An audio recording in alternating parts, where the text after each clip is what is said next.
오늘 함께 나눌 말씀의 제목은 선한 사마리아인의 비유에 담긴 비밀 두 번째 시간입니다. Today's preaching title is The Secret Contained in the Parable of the Good Samaritan by Jesus. So this preaching is continued from last week. 이 설교의 주제는 우리 지난주에서부터 이어지는 주제입니다. 우리가 오늘 지난주에 이어서 집중할 것은 바로 세 번째 등장인물입니다. 그 세 번째 등장인물이 베푼 도움인 것이죠. So now I'd like to focus on the third character and his mercy in verse 34 and 35. 우리 34절과 35절, the Samaritan, 그 이 사마리아인이 베푼 도움이 기록되는 34절과 35절을 보시겠습니다. 보시게 되면 이 34절, 35절 보시게 되면 이 사마리아 사람이 길가에 쓰러져 있는 이 사람을 지극정성으로 돕습니다. 이 돕는 이 행위가 어디서 나왔느냐? 바로 불쌍히 여기는 마음에서 비롯된 도움이다. The help that comes from the heart of compassion. It is shown in verse 33. It says, when he saw him, he had compassion. When he saw him, he had compassion. 그를 보고 어떻게 여겼다고요? 불쌍히 여겼다. 불쌍히 여겼기 때문에 도운 것이죠. Because he has compassion, then he helped him. Because of compassion. 그 긍휼의 마음, 불쌍히 여기는 마음을 가졌기 때문에 도우러 간 것이죠. 여러분, 이 사마리아인이 가졌던 불쌍히 여기는 마음은 앞에 나왔던 두 명의 유대인, 누구입니까? 제사장과 그리고 레위인에게서는 찾을 수 없었던 불쌍히 여기는 마음이었습니다. The Samaritan's heart of compassion was something that could not be found in the two Jews, priest and Levite, who came before him. To explain in more detail, they may not have been completely without compassion. They could have some small amount of compassion, but their compassion was not strong or great enough to put it into action. Not enough to put it into action. 좀 자세하게 설명하면 먼저 지나간 두 유대인 있지 않습니까? 제사장이나 레위인이 아예 불쌍히 여기는 마음이 아예 없지는 않았을 거예요. 그렇죠? 아예 없지는 않았을 것입니다. 그 불쌍히 여기는 마음이 전혀 없지는 않았을 수 있으나 다만 그것을 뭐할 만큼 실천할 만큼 크고 강하지는 않았다는 것입니다. 아우, 저 사람이 쓰러져 있네 라는 그 불쌍히 여기는 마음이 있을 수 있잖아요. 그렇죠? 근데 그게 그 사람을 막 가서 도와줄 정도로 강하거나 충분하지는 않았다는 것입니다. 왜 그랬을까요? 왜냐하면 그 사람을 돕다가 자기가 가야 할 길을 제 시간에 가지 못하게 되죠.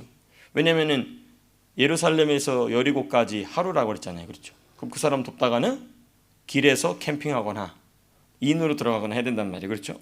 또 그렇게 한 제 시간에 가지 못하게 되니까 그 사람의 숙박비와 자기의 숙박비, 그 사람 치료비 등을 다 치료에 지불했어야 돼요.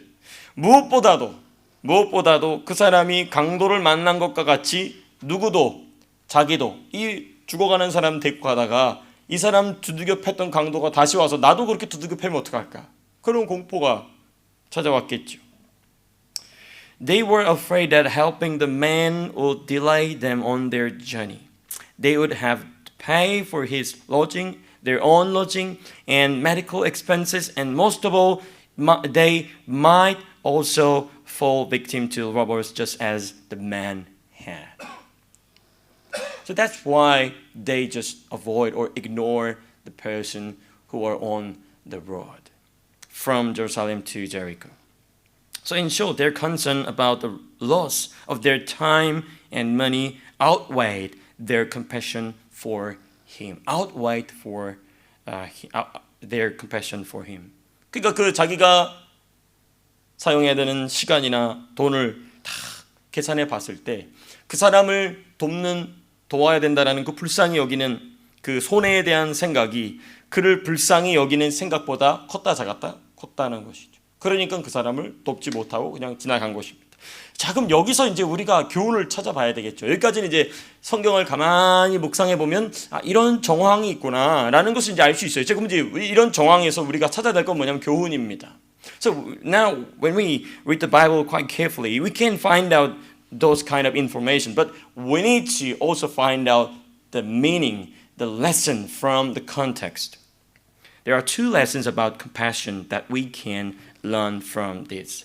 여기서 얻을 수 있는 긍휼 또는 불쌍히 여기는 마음에 대한 중요한 두 가지 교훈을 우리가 발견할 수 있습니다. 먼저는 이거죠. 불쌍히 여기는 마음을 증명하고 실천하는 유일한 방법은 말이나 마음으로만 되는 게 아니라 나의 시간과 나의 소유를 아끼지 않고 베풀 때 비로소 증명된다는 것입니다. The first lesson that we can find from this situation, the only way to prove and practice compassionate heart in us is by giving generously of our time and our possessions without holding back. That is only way. Not only just saying something or have something in their heart, they cannot be prove the person's compassionate heart. Only giving our time, my time and my possession. 나의 시간과 나의 소유를 베풀지 않으면 내가 가지고 있는 불쌍히 여기는 마음, 긍휼은 증명될 수 있다 없다? 없다는 것이죠. 여러분, 이게 가장 분명하게 드러난 사례가 있죠. 우리를 불쌍히 여기시고 우리를 긍휼히 여기신다는 것을 가장 분명하게 증명하신 사례가 누구시냐? 바로 하나님이십니다. 우리를 너무 사랑하셔서 하나님이 가장 소중히 여기시는 그 아들 예수님을 우리에게 아끼지 않고 베풀어 주셨죠. The clearest example of this is God's immense love for us, shown by giving His most precious Son, Jesus Christ, to each one of us. 그러니까 우리가 긍휼을 베풀 때 내 시간과 내 소유를 가지고 긍휼을 베풀어 그 긍휼이 진짜라고 증명되는 것의 가장 기본적인 모범은 누구시냐? 하나님이신 것이죠. 하나님 아버지께서 그 아들을 우리에게 아끼지 않고 주셨다. It is written in Romans chapter 8 verse 32. 우리 로마서 8장 32절 같이 함께 찾아보시겠습니다. 로마서 8장입니다. Romans chapter 8 verse 32.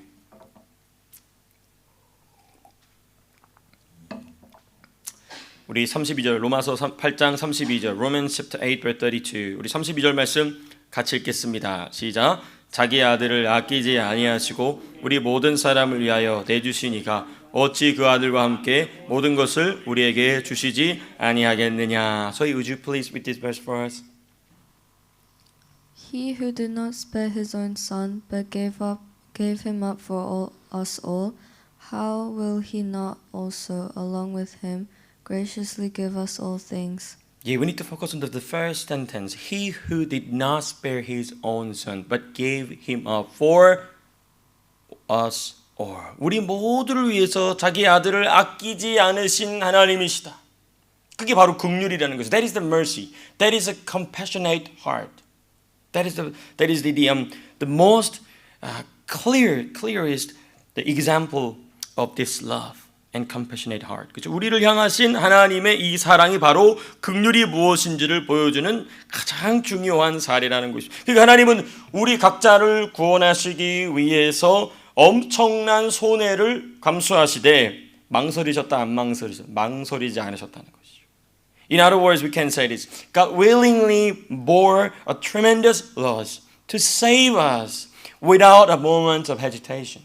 잠깐의 망설임 없이 하나님께서는 우리에게 그 아들을 주셨다는 것입니다. 그게 바로 긍휼이다. 그게 불쌍히 여겨. That is the mercy.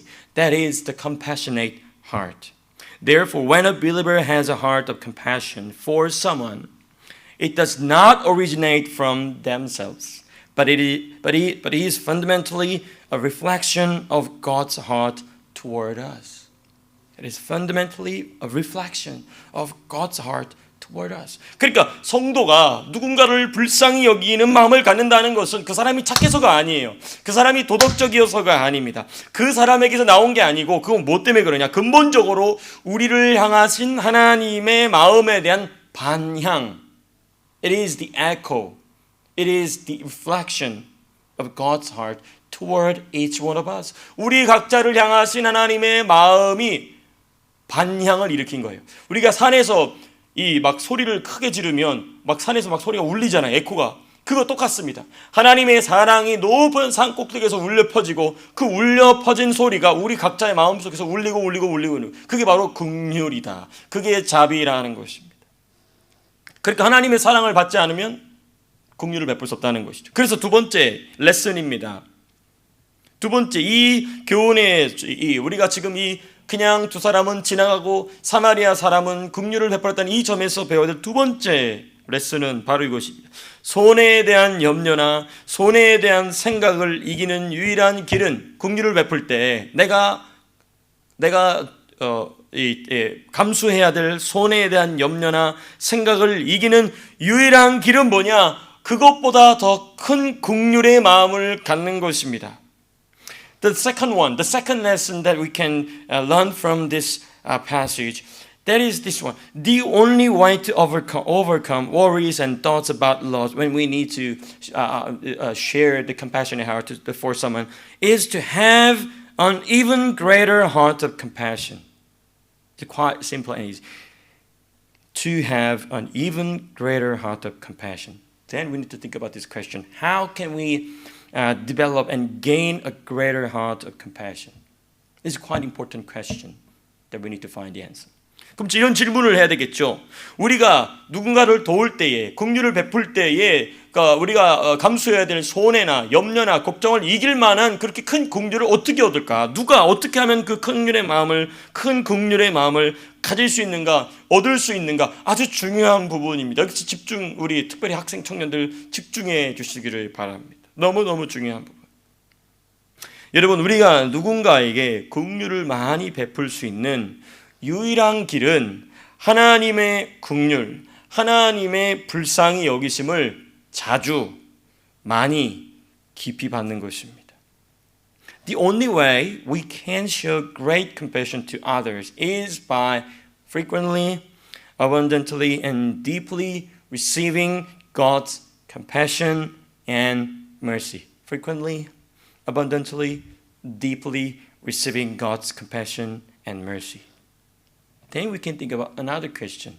So, who can frequently, abundantly, and deeply receive God's compassion? 자, 그럼 이제 우리 이런 질문 해봐야 되겠죠. 오케이, 우리가 누군가에게 긍휼을, 내가 가지고 있는 걱정이나 염려를 이기면서까지 긍휼을 베풀려면 하나님의 긍휼이 와야 되는데, 그러려면 하나님의 긍휼이 여기심을 자주, 많이, 깊이 받는 거다. 그럼 누가 하나님의 긍휼을 자주, 많이, 깊이 받느냐? 이 질문 이제 해야 되겠죠.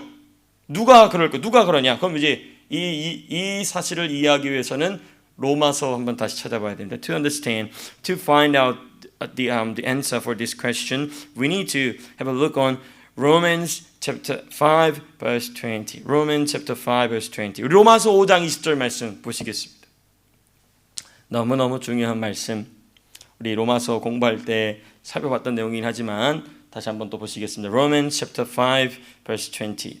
로마서 5장 20절의 말씀. 누가 하나님의 긍휼을 자주, 많이, 깊이 받을 수 있을까? 로마서 20장. 우리 같이 함께 로마서 5장 20절, Romans chapter 5 verse 20, 20절 같이 읽겠습니다. 시작. 율법이 들어온 것은 범죄를 더하게 하려 함이라. 그러나 죄가 더한 곳에 은혜가 더욱 넘쳤나니. So would you please read this verse for us? The law was brought in so that the trespass might increase. But where sin increased, grace increased all the more. 이 말씀을 쉽게 얘기하면 이렇게 얘기할 수 있습니다. 죄를 많이 발견하면 발견할수록, 또는 죄가 많이 드러나면 드러날수록 은혜는, 긍휼은 커진다, 작아진다? 커진다는 거예요. In simple terms, the more we discover our sins, or the more our sins are revealed, the more God's grace and compassion overflow.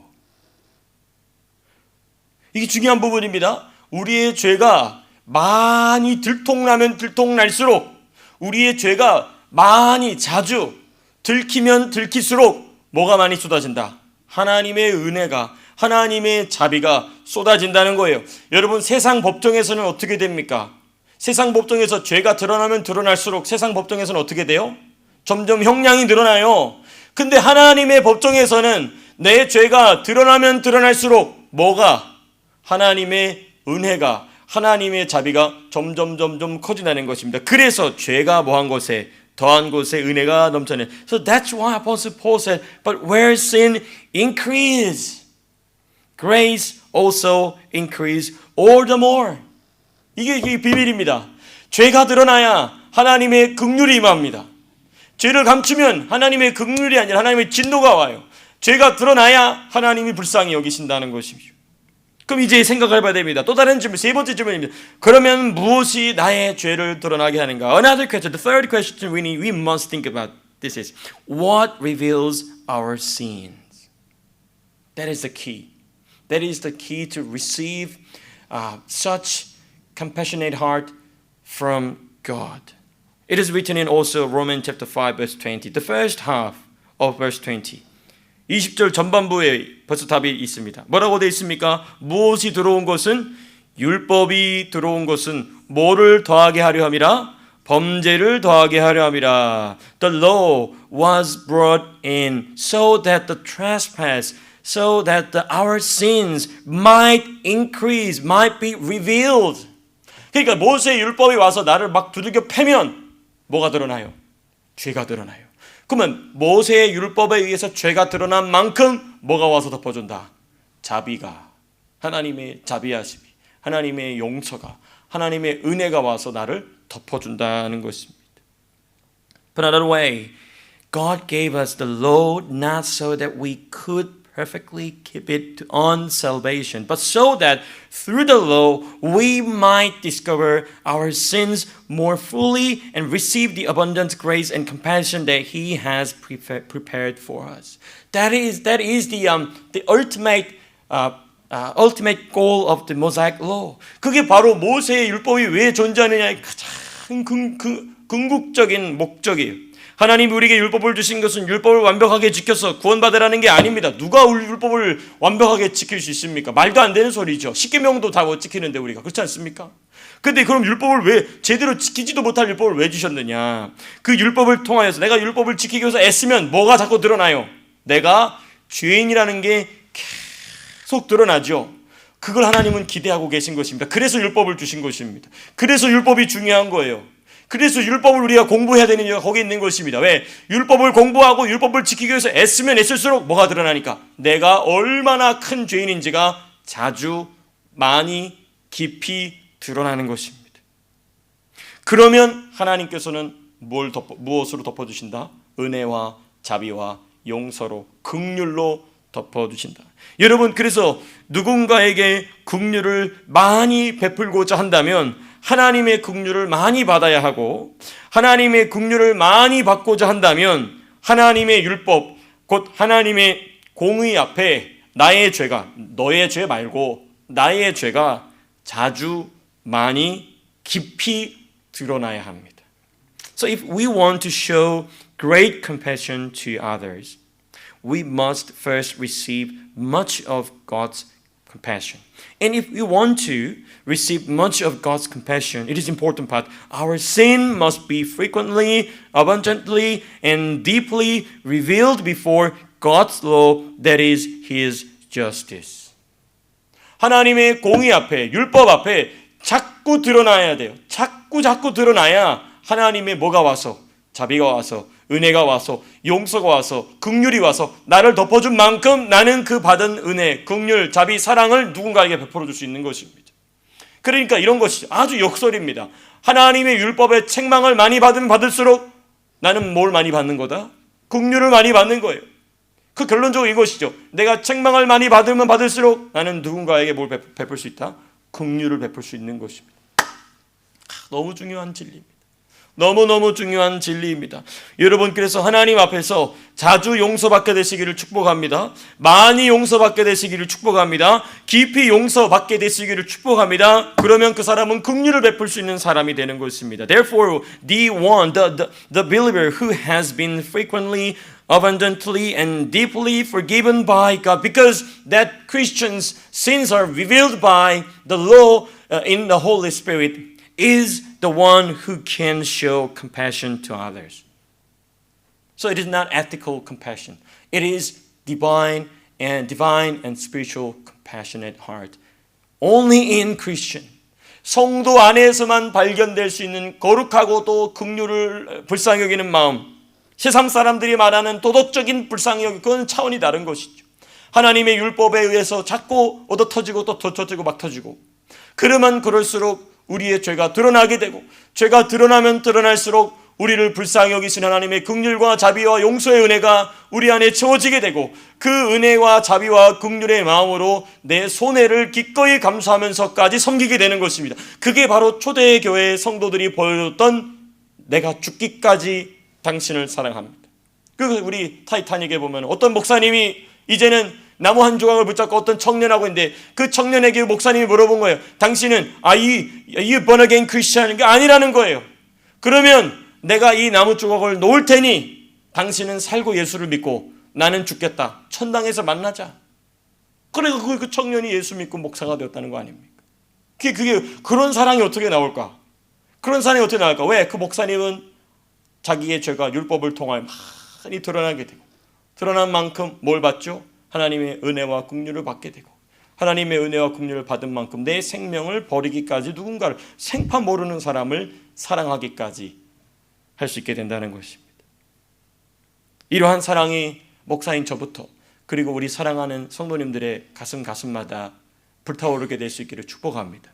이거는 예수님께서도 하신 말씀이기도 합니다. It is what Jesus himself also said. It is written in Luke chapter 7 verse 47. 한번 찾아보시겠습니다. 우리 이미 공부한 내용이죠. Luke chapter 7 verse 47. 누가복음 7장 47절의 말씀.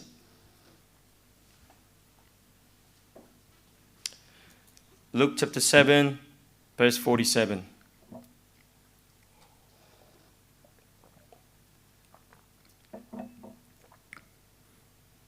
Luke chapter 7 verse 47.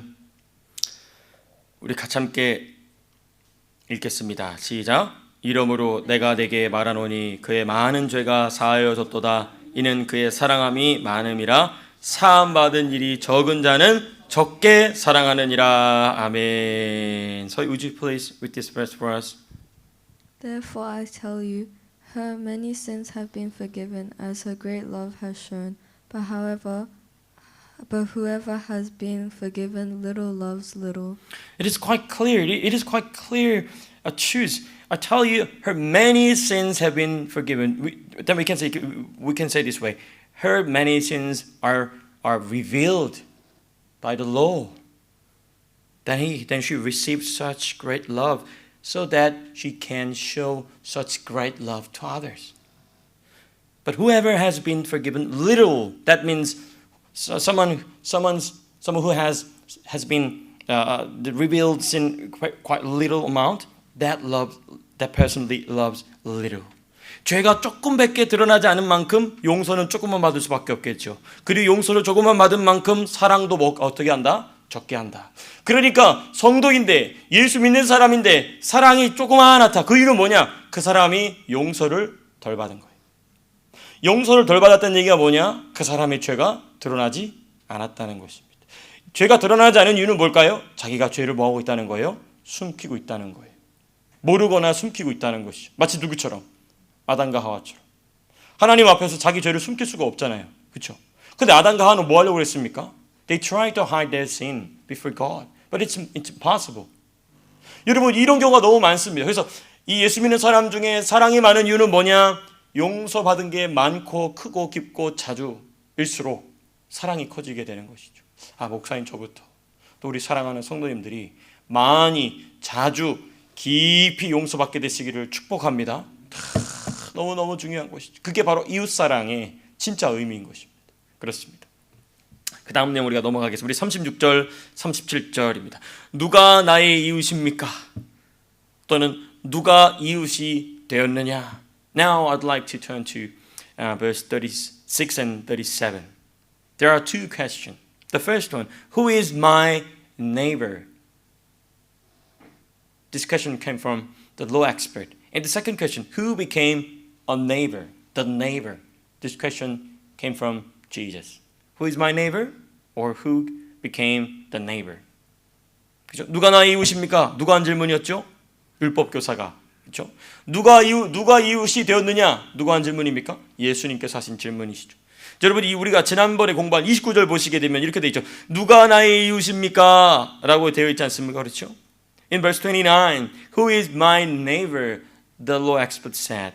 And we need to find out the assumption behind this question, who is my neighbor? 그리고 우리는 이 누가 나의 이웃입니까? 라는 질문에 담긴 전제를 좀 찾아봐야 됩니다. 이게 뭐냐? 쉽습니다. 뭐냐면 이 누가 나의 이웃입니까? 라는 질문에 담긴 전제는 이겁니다. 누군가는 나의 이웃이 될 수 있고 누군가는 나의 이웃이 될 수 없다는 전제가 담겨 있는 것이죠. The answer is quite clear. The assumption is quite clear. The assumption is that someone can be my neighbor, but others cannot. In other words, it means deciding by my own standards who I will choose to love. Who I will choose to love. By my own standard. 달리 표현하면 이렇게 얘기할 수 있습니다. 내가 사랑할 사람을 누구의 기준으로, 나의 기준으로 누가 선택하겠다는 겁니까? 내가 선택하겠다는 것이죠. 그러니까 이 전제를 이 질문을 던진 율법교사에게 적용한다면 다음과 같습니다. 오직 유대인만이 유대인의 이웃이 될 수 있으며 예수님의 비유에 등장한 사마리아인이나 이방인은 이웃이 될 수 있다 없다? 없다는 것이죠. If this assumption is applied to the law expert who asked the question, it would be as follows. Only a Jew can be a neighbor to another Jew, and the Samaritan or Gentile mentioned in Jesus' parable cannot be considered a neighbor. So, and there is a serious problem that we can find out this assumption. That is this. The serious problem with this assumption is that it leads to a very narrow application of the command, love your neighbor as yourself. A very narrow application. 여러분, 이 전제의 심각한 문제가 뭐냐? 내 이웃을 내 몸과 같이 사랑하라는 명령을 매우 어떻게 적용하게 됩니까? 협소하게, 아주 조그만하게 적용하게 되는 것이. 왜? 내가 사랑할 사람을 내가 고르니까. 그렇습니다. 여러분, 이것은 하나님이 하나님을 사랑하는 자들에게 기대하신 바가 전혀 아니죠. This is not at all what God intended or expected from those who love Him. Furthermore, it has even less to do with God's love, which loved the world so much that He gave His Son to be crucified. 나아가 자기 아들을 십자가에 못 박으시기까지 이 세상을, 우리 각자를 사랑하신 하나님의 사랑과는 더욱 상관이 없죠. 왜? 내가 사랑할 사람 내가 선택하는데 그게 어떻게 우리가 자기 아들을 십자가에 못 박으신 하나님의 사랑과 연관이 있을 수 있겠습니까? 아무 상관이 없는 것이죠. 자, 그런데 여러분, 이 율법교사 굉장히 stubborn person, 아주 고집이 센 사람이에요. 왜냐하면 예수님의 비유의 말씀을 다 들었어요. 꼼짝없이 이제 자기가 뭐야 됩니까? 굴복을 해야 되잖아요, 그렇죠? 하나 예수님 말씀에 아멘 해야 되잖아요. 그런데 이 비유의 말씀을 다 들은 율법 교사는 예수님의 질문에 대하여서, 예수님 질문이 뭐였다고요? Who became a neighbor? 누가 이웃이 되었느냐라는 예수님의 질문에 대하여서 의도적으로 뭐라고 대답합니까? 자비를 베푼 자니이다. 37절, verse 37. The expert in the law replied, the one who had mercy on him. 이게 무슨 말이냐면 자비를 베푼 자니이다라고 얘기하죠. 의도적으로 자비를 베푼 자니라고 해요. Nevertheless, after hearing the entire parable, the law expert intentionally answered Jesus' question by saying, the one who showed mercy. What was his intention in this question, in this answer? This shows that he had no desire to admit, even with his own words, even with his own mouth, that the Samaritan did what was good and right. 이게 뭐냐면요, 자기 입으로 사마리아인이 옳은 일을 했습니다라는 말을 하고 싶지 않은 거예요. 그러니까 뭐라고 인가하냐면 자비를 베푼 자니라고 지금 하고 있는 거예요. 이 맥락이 이해되시죠? 그냥 자비를 베푼 사람 맞는 대답했네 이게 아니고 이 율법 교사는 자기 입으로 사마리아인이란 말 자체를 자기 입에 담고 싶지도 않고 더군다나 사마리아인이 좋은 일에 따르는 말은 더더욱 하기 싫은 거예요. 그러니까 지금 이 율법 교사는 예수님의 비유의 말씀을 들었지만 아무런 변화가 있었다 없었다? 없었다는 거예요.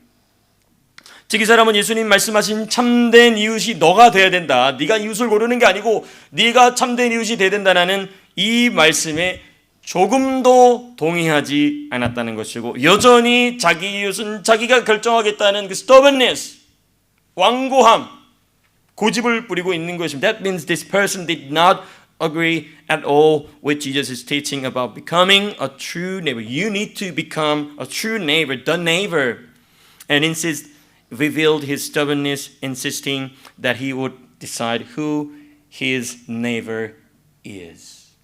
네. 놀랍지 않습니까? 예수님 그렇게 말씀하셨는데 진짜 눈꼽만큼도 바뀌지 않았어요. 나중에 이 사람이 죽어서 하나님 앞에 섰을 때 그 심판대 앞에 예수님이 서 계신 거 보면 어떨까요? 그렇습니다. 여러분 그러한 점에서 37절에 기록된 가서 너도 이와 같이 하라는 명령은 매우 짧지만 이 율법 교사가 자신의 모든 생각의 체계를 무너뜨리지 않으면 받을 수 없는 말씀인 것입니다. 그렇죠? In this regard, the command written in verse 37, go and do likewise, is very brief, very short. But it is a word, it is the command that this law expert cannot truly accept unless he completely destroy his entire way of thinking.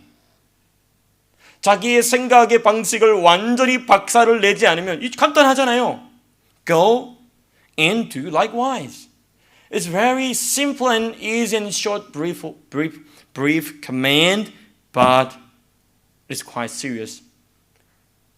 It's quite serious to this law expert, because unless he completely destroy his entire way of thinking, it cannot be happen to him in his life. 여러분 이 원리를 우리에게 적용한다면 이와 같습니다. 우리가 참된 이웃, 사랑을 실천하는 것은 우리의 도덕적, 우리의 감정적 결단으로 되는 게 아니구나 라는 것입니다. 아니라 내가 가지고 있는 생각의 체계, 내가 가지고 있는 생각의 방식을 무너뜨릴 때 비로소 가능한 것이죠. So when this principle is applied to us, it is as follows. Practicing true neighborly love in the Bible is not achieved through moral or emotional determination, but only when we dismantle, when we destroy, when we give up the system and ways of thinking we hold on to until this day. 지금까지 내가 붙잡고 있던 생각의 모든 방식을 놓고 무너뜨리고 포기하지 않으면 성경이 말하는 내 이웃을 뭐처럼 사랑하라고요? 내 몸처럼 사랑하라. 불가능해요. 그렇지 않습니까? 예, 불가능하다. 그 다음 우리가 생각해야 될 게 예수님의 질문, 오늘 설교의 마지막 부분입니다. Today's last part of today's preaching. The question in verse 36 from Jesus. Who became a neighbor? Which of these three do you think was a neighbor to the man? 누가 강도 만난 자의 이웃이 되겠느냐? Who became the neighbor for that person on the ground? 여기서 예수님의 비유의 강조점을 보게 됩니다. The emphasis of Jesus' parable, that is clear. It is not about determining who can be my neighbor, but about becoming a true neighbor to someone else. 누가 나의 이웃이 될 수 있는가를 따지는 게 아니고 누군가를 위하여서 내가 참된 이웃이 되는 것이다 하는 것입니다. 왜 그렇죠? 왜냐하면 우리 각자가 하나님의 그러한 제한 없는 사랑, 다른 말로 하면 무조건적인 사랑을 받은 자들이기 때문에 그런 것이다. Because each of us has received God's unlimited love. We can say it this way, unconditional love. John Calvin said, or Calvinist said, unconditional grace. You don't need any condition to receive God's love. That is only God's God-given gift. 그렇죠? 하나님께서 주시는 선물, 무조건적인 사랑, 죄 없는 사랑인 것입니다. 그리고 그 죄 없는 무조건적인 사랑의 증거이자 본체가 바로 누구이시냐? 바로 예수님이십니다. And the evidence, the clear evidence and essence of God's unlimited and unconditional love is Jesus Christ Himself. 그렇습니다. 그래서 우리가 하나님께서 우리에게 베푸신 사랑과 긍휼을 또 다른 누군가에게 베풀 수 있는 근거는 우리에게 있는 것이 아니라 누구에게 있다? 그 증거로서 우리 안에 계신 예수님. 그 예수님 의지하여서 하나님 사랑, 이웃 사랑의 명령을 우리가 실천할 수 있는 줄로 믿습니다. 저 여러분들이 목사인 저부터 그리고 우리 사랑하는 성도님들께서 2025년도에는 이러한 하나님 사랑, 이웃 사랑으로 승리하는 한 해 되시기를 주님의 이름으로 축복합니다. 우리 기도 제목 3가지 함께 보시겠습니다. 기도 제목 Today's prayer points from the Word of God. The first one, grant us a great heart of compassion so that we may practice true neighborly love in the Bible. 첫 번째, 참된 이웃 사랑을 실천할 수 있는 큰 긍휼의 마음을 주시옵소서. 큰 긍휼의 마음. A great heart of compassion from God. 하나님이 우리에게 주시는 그 긍휼의 마음 주시옵소서. 첫 번째 기도 제목입니다. 두 번째 기도 제목, 큰 긍휼의 마음을 가질 수 있도록 예수님께 자주 용서받고 많이 용서받고 깊이 용서받는 성도가 되게 하옵소서. The second prayer point, help us to be believers who are frequently, abundantly and deeply forgiven by Jesus, by God, so that we may have a great heart of compassion. 그렇습니다. 다음 세 번째입니다. 순종을 위하여, 긍휼을 베푸는 것을 위하여 가감없이 언제라도 나의 생각의 방식을 포기하고 무너뜨릴 수 있는 용기와 믿음을 주옵소서.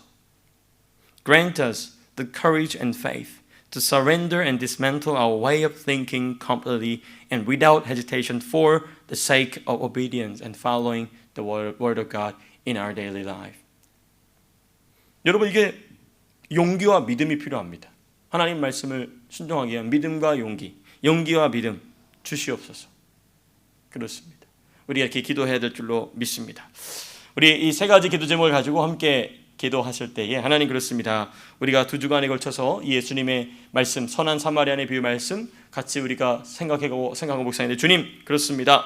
하나님 사랑, 이웃 사랑의 말씀 우리가 너무 잘 알지만 사실 그걸 어떻게 실천해야 될지, 그걸 내가 실천해 왔는지조차도 잘 분간하지 못할 때가 있는데 하나님이 말씀을 통하여서 하나님 사랑, 이웃 사랑의 말씀 우리가 온전히 실천할 수 있는 하나님의 사람들 다 되게 하여 주시옵소서. 특별히 그 이웃 사랑의 가장 핵심이 바로 전도입니다. 선교입니다. 오늘 또 우간다로 멀리 떠나게 되는데 그것마저도 역시 하나님 사랑, 이웃 사랑의 마음을 가지고 주님 명령에 순종하는 귀한 시간 되게 하시옵소서. 떠나는 자들, 또 남아서 함께 기도하시는 분들 모두에게 하나님의 은혜와 풍성한 기도의 놀라운 힘이 역사하게 하여 주시옵소서. 우리 간절한 마음으로 우리 주님의 이름 한번 크게 부르짖고 같이 함께 기도하겠습니다.